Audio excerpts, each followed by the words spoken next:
So we will move forward to item 4, public participation.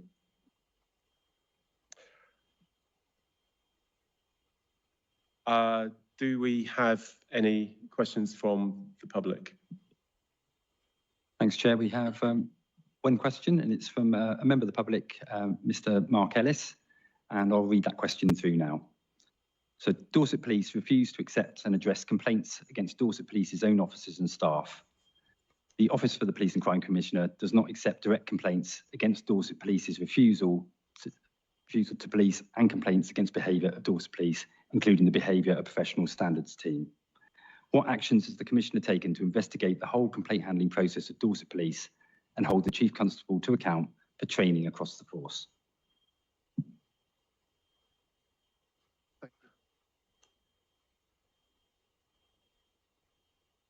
And thank you very much for the question. Like all forces, Dorset Police is required to handle complaints received from the public. It's very similar to Amazon, for example. The first port of call is whoever is providing the service. Save for certain circumstances, for instance, when the most serious complaints, which are then dealt by the Independent Office of Police Conduct, the regulations state that complaints against police officers and staff must be dealt with by the force. In other words, my office is therefore not able to record or investigate complaints about Dorset Police officers and staff, as it's not within my remit. My office does, however, deal with the majority of appeals or reviews, as they are known, again, in line with the relevant laws and procedures. As this panel has heard previously, there is a rigorous programme of scrutiny that covers the complaints process.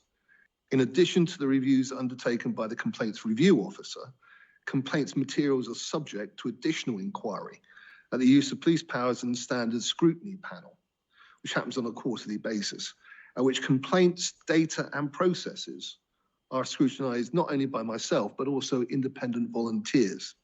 This includes a regular dip sampling of force complaints to ensure that good standards are present and that the policies are being followed. Summaries of the scrutiny panel meetings are published on my website. But there's additional scrutiny. My Director of Operations also attends the Force Standards and Ethics Board, at which force level service is discussed, and holds regular meetings with the head of professional standards to best understand the complaint handling processes and ensure that strong levels of customer service are maintained.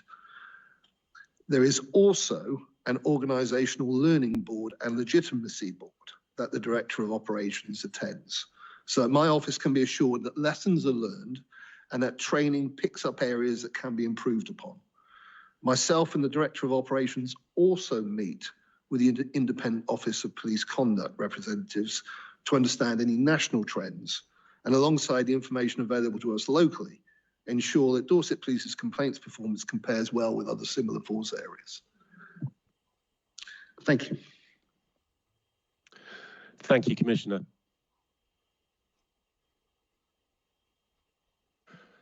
And thank you, Mr. Ellis, for your question.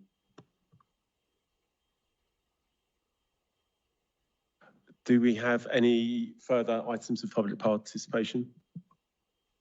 Okay, so we now move on to